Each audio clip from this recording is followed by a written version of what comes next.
میرا خیال ہے کہ اس سے تو کسی شخص کو انکار نہیں ہوگا کہ درخت اور فولیج جو ہے وہ ہمارے ماحول کا ایک لازمی جزو ہے، اور ایک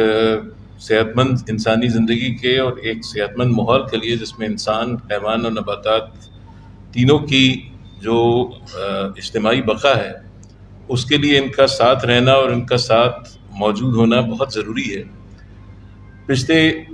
چند سالوں سے، بلکہ چند دہائیوں سے، ہمارے جو شہر ہیں اور خاص طور پہ کراچی، ان میں کچھ ایسی تبدیلیاں رونما ہوئی ہیں جو ہم سب کے لیے باعث تشویش بھی ہیں،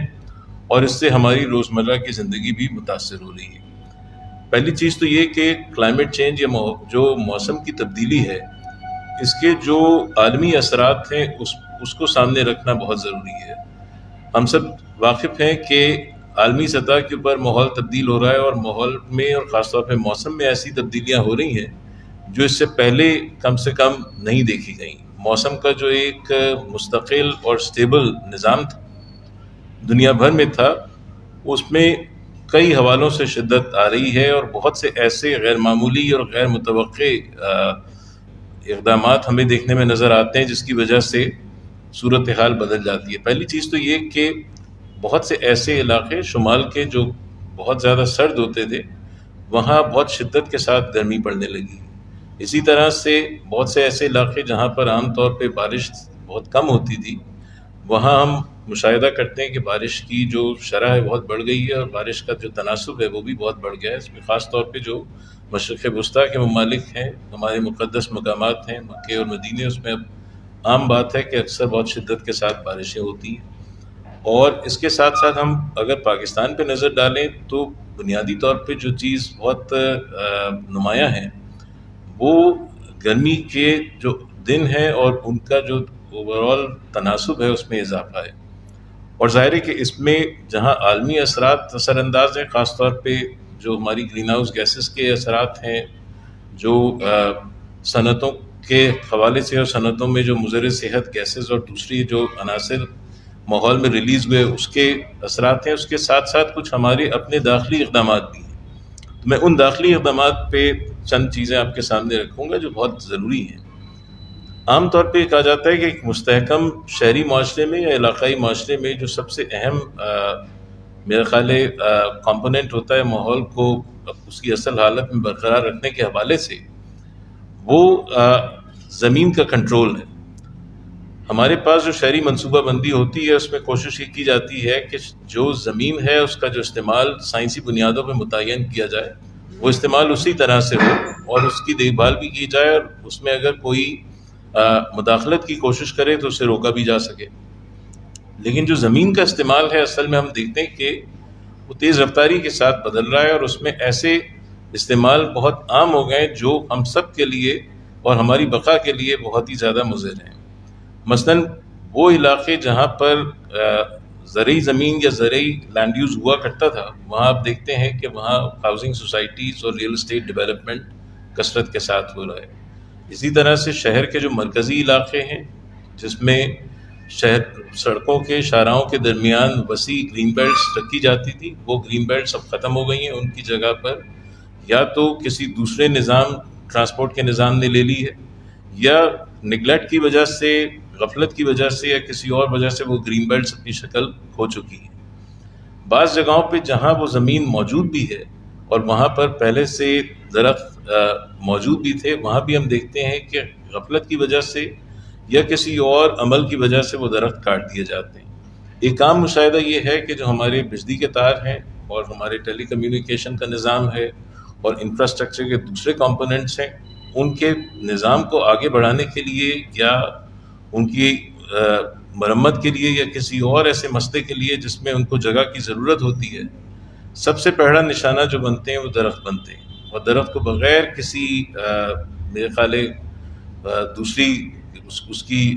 میرے خیال کنسیڈریشن کو رکھے ہوئے ان کو ختم کر دیا جاتا ہے، کاٹ دیا جاتا ہے۔ ایسے ایسے درخت جو کہ سالوں سے نہیں بلکہ صدیوں سے ہمارے شہر کی زینت کا حصہ تھے،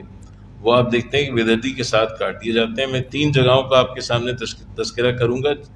ایک اولڈ کلفٹن کا علاقہ ہے، اس میں آپ دیکھیں گے کہ کم سے کم 16 پرانے درخت جس کے بارے میں اکثر مکینوں کا یہ خیال تھا کہ یہ کم سے کم 80 سے 90 سال پرانے درخت ہیں، وہ کاٹ دیے گئے، اور ان میں سے اکثر ہم نے وجہ معلوم کرنے کی کوشش کی، یہ جاننے کی کوشش کی کہ اس کے کاٹنے کا کیا فائدہ ہوگا، تو فائدہ تو ہمیں نظر نہیں آیا، کیونکہ بعض جگہ پہ وہ تاروں سے بھی بہت دور تھے۔ دوسرا علاقہ جہاں پر کثرت سے درخت کاٹے گئے ہیں وہ یونیورسٹی روڈ ہے، اور یہاں پر ہم سب کے علم میں ہے کہ ریڈ لائن BRT کا جو تعمیری کام ہے وہ جاری ہے۔ ابھی کچھ عرصے پہلے سندھ ہائی کورٹ نے اس میں متعلقین کو طلب کیا تھا، تو اس کے بارے میں یہ ایک فگر پیش کی گئی کہ 3800 درخت کاٹے جا چکے ہیں، اور اس میں نئے اور پرانے دونوں درخت شامل ہیں۔ ہم سب جانتے ہیں کہ یونیورسٹی روڈ پرانی سڑک ہے، اور شہر کے جو مرکزی تعلیمی ادارے ہیں ان سے اس کا رابطہ ہے، تو اس کے درمیان میں ایک بہت وسیع گرین بیلٹ تھی، جس پہ اکثر اوقات درختوں کی تعداد میں اضافہ ہوتا رہتا تھا، لیکن جب سے یہ منصوبہ شروع ہوا ہے اس کے نتیجے میں بڑی تعداد میں درخت کاٹے گئے۔ تیسری لوکیشن جو بہت ہی تکلیف دہ ہے وہ شیر شاہ سوری روڈ ہے، جو نارتھ ناز آباد کے مرکز میں سے گزرتی ہے، اور جس کے بارے میں اکثر لوگوں کا یہ خیال تھا کہ اس نوعیت کی شاہراہ جنوبی ایشیا میں اپنی نوعیت کی واحد شاہراہ ہے، جس کے اندر ٹریفک کے بہاؤ کے ساتھ اتنی وسیع جگہ رکھی گئی ہے پلانٹیشن کے لیے، اور اس پلانٹیشن کا ظاہر ہے کہ جو اثر تھا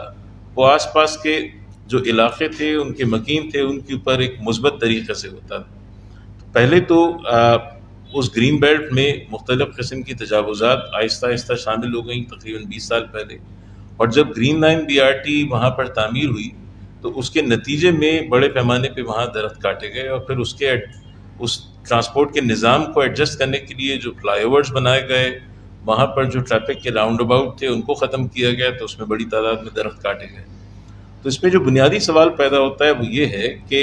ہم جب بھی کوئی ترقیاتی منصوبہ اب کسی بھی حوالے سے پیش کرتے ہیں تو ہر منصوبے کے فائدے اور نقصانات اور اس کے ساتھ ساتھ اس پر آنے والی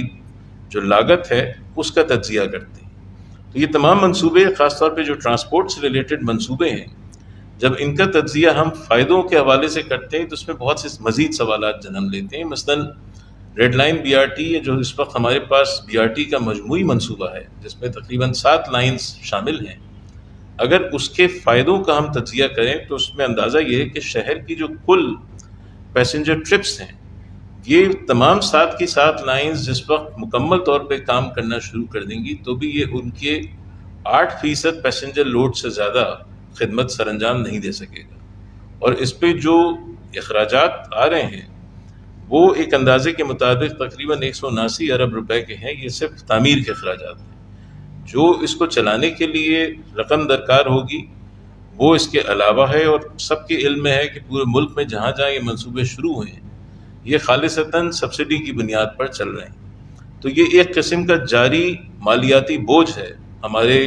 آلریڈی جو ہمارے میونسپل فائنینسز ہیں، جس کی حالت کوئی بہت اچھی نہیں ہے، اس حوالے سے۔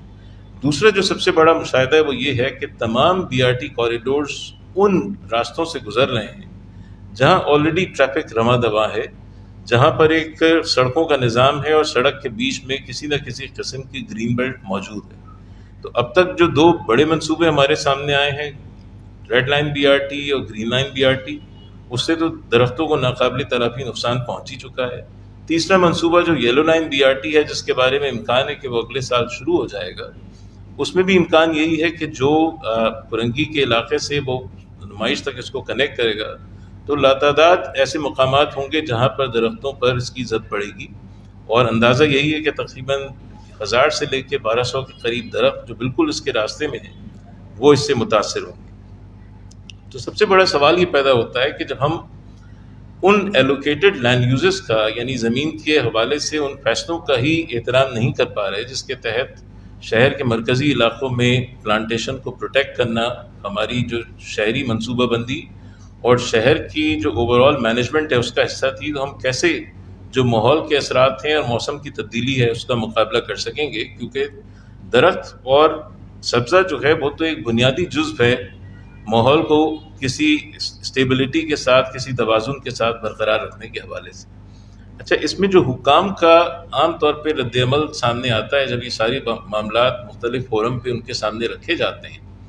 تو حکام ہم اکثر یہ تعویل پیش کرتے ہیں کہ جو درخت کاٹے گئے ہیں ان درختوں کی جگہ ہم نئے درخت لگا رہے ہیں. اچھا، یہ بات گرین لائن BRT کے حوالے سے کی گئی، اور جب بہت زیادہ دباؤ بڑھا تو یہ بتایا گیا کہ جو درخت انہوں نے نارتھ ناز آباد میں کاٹے تھے اس کی جگہ چند درخت انہوں نے مزار قائد کے احاطے کے اندر لگا دیے ہیں. اب مزار قائد ہم سب جانتے ہیں کہ اس میں پہلے سے ہی پلانٹیشن موجود ہے، اور اس میں پلانٹیشن کی ایک اوور آل اسٹریٹجی بھی موجود ہے. تو اس کے اندر جو درخت لگیں گے وہ کسی ترتیب کے ساتھ ہی لگیں گے، اور کسی غیر معمولی تعداد میں درختوں کا لگانا اس مختصر سی جگہ پہ ممکن نہیں. تو ایک تو یہ دعویٰ ٹھیک معلوم نہیں ہوتا. دوسری یہ کہ شہری منصوبہ بندی کے حوالے سے یہ بات ہم جانتے ہیں کہ ہر علاقے کو ایک خاص تناسب کے تحت